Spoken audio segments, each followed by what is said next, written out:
Abbiamo rievocato i fatti di piazza Tiananmen, la manifestazione di Tbilisi, dispersa a colpi di vanga dalle truppe di Mosca,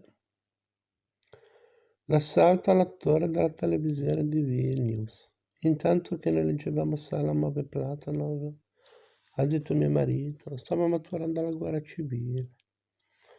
Prima discutevamo nelle cucine, andavamo ai comizi, ma adesso cominceremo a spararci addosso.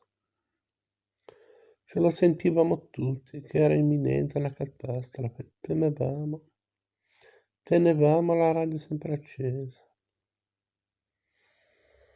Facevamo girare in continuazione le manopole, ma da ogni stazione trasmettevano solo musica classica, e a un tratto miracolo. Ha cominciato a trasmettere Radio Russia. Il presidente legittimamente eletto è stato destituito dalla carica. Si tratta di un cinico tentativo di colpo di Stato. Abbiamo appreso in questo modo che migliaia di persone stavano scendendo nelle vie, che Gorbaciov era in pericolo, che dovessimo andarci anche noi. Era fuori discussione. Mia suocera aveva dapprima cercato di dissuadermi. Hai un bambino piccolo, sei matta. Ma hai idea in che guai ti puoi cacciare? Io non dicevo niente. Quando ho visto che ci stavamo preparando, visto che siete tanti idioti da andarci, portatevi almeno una soluzione di soda e della garza da inzuppare e premere sulla bocca nel caso utilizzino dei gas. Ho preparato un barattolo da 3 litri di quella soluzione e ho ricavato da un lenzuolo delle compresse di stoffa. Poi abbiamo raccolto tutto quello che c'era di commestibile in casa, compreso le conserve che erano nel buffet. Molte persone si dirigevano come noi verso gli ingressi della metropolitana, ma ce n'erano altre che si mettevano in coda per un gelato o acquistavano dei fiori. Passiamo accanto alla compagna di Allegroni. Colgo una frase: se domani mi perdo il concerto per colpa di quei loro carri armati, non gliela perdonerò mai. Ci corre incontro un uomo in calzoncini con una reticella piena di bottiglie vuote. Quando è la nostra altezza, sapresti dirmi dov'è la via Stroitelnascia? Gli indico dove deve svoltare a destra per poi andare dritto. Non gliene frega niente di quel che succede, a lui basta fare in tempo a restituire i vuoti. Del resto era forse diverso nel 17. C'era chi sparava e chi andava alle feste danzanti, con gli Lenin sull'autoblindo. È tutto un equilibrio sopra la pazzia. Elena Juravna è stata tutta la farsa, una buffonata. Se avesse vinto il comitato per lo stato d'emergenza, adesso vivremmo in un paese tutto diverso.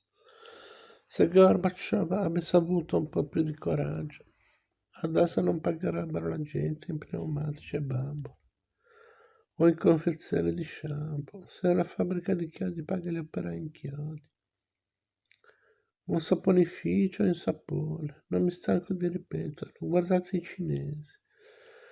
Vanno per la loro strada, non dipendono da nessuno, non imitano nessuno, e adesso il mondo intero li teme, si rivolge a me. Tanto so che cancellare quello che dico, ne sono certo.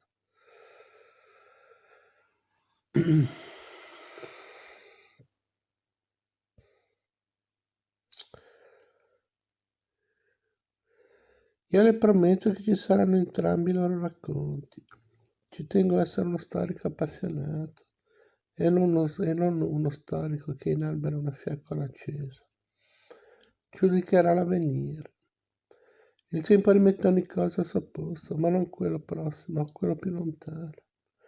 Quel futuro nel quale noi non ci saremo e che farà anche a meno dei nostri pregiudizi e passioni.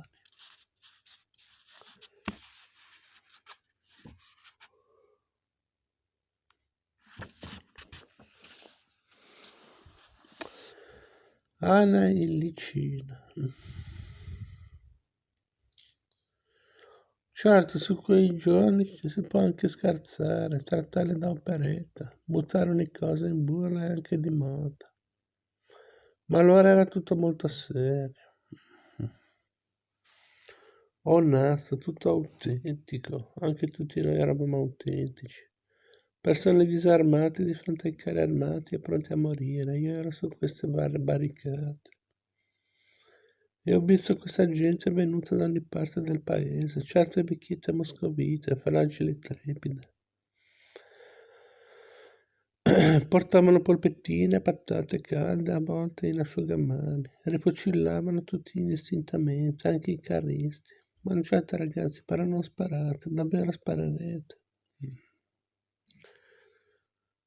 I soldati non ci capivano più niente. Quando avevano aperto le sportelle per uscire dai carri, erano rimasti sbalorditi. C'era tutta mosca nelle vie.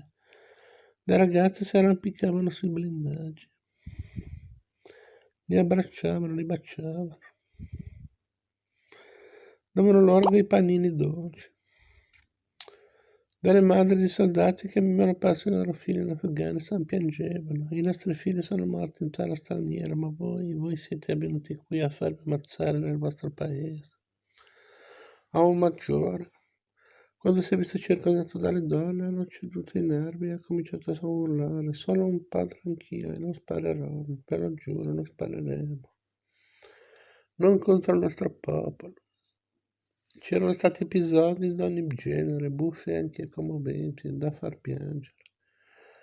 Delle grida in mezzo alla folla, qualcuno ha un valido, c'è una persona che sta male. Si è subito trovato una donna con un neonato nella carrozzina. L'avesse vista mia suocera. Ha tirato fuori un pallolino per disegnarci sopra una croce rossa. Ma con che cosa? Qualcuno avrebbe un rossetto. Gliene fecero arrivare parecchi. A gara di quelli andati e di quelli griffati, Lancôme, Christian Dior, Chanel. Nessuno ha ripreso questo episodio fissandolo nei dettagli. Ed è un peccato, un vero peccato, l'armonia e la bellezza di un grande evento, e risaltano poi tra bandiere e musica. Quando tutto viene fissato nel bronzo. Ma nella vita è tutto frammentato, anche sporco e violaceo. La gente passa la notte attorno a un falò seduta per terra, su fogli di giornale in mezzo ai volantini. Affamati e di pessimo umore, precavano e bevevano, ma nessuno si ubriacava.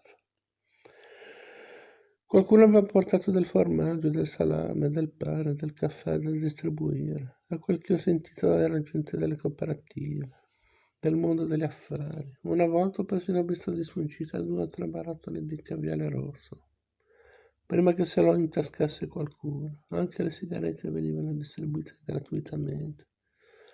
Accanto a me era seduto un giovanotto con dei tatuaggi, di quelli rudimentali che fanno nei campi di prigionia.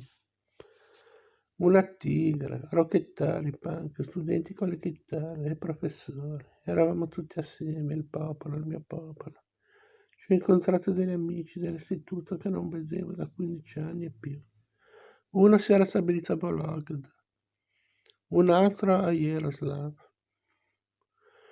ma avevano preso il treno per venire a Mosca a difendere qualcosa di importante per tutti noi. Quando si è fatto mattino li abbiamo portati da noi, ci siamo lavati, abbiamo fatto colazione e siamo subito tornati laggiù.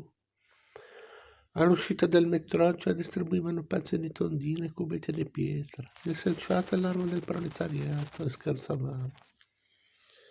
Erigevamo barricate, rovesciando filobus e accatastando tronchi d'albero abbattuti.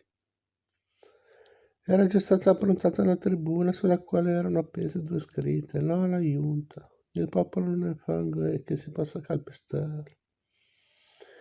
Quelli che intervenivano parlavano in un megafono. All'inizio dei loro interventi si esprimevano normalmente in tono misurato, sia le persone comuni sia i politici famosi.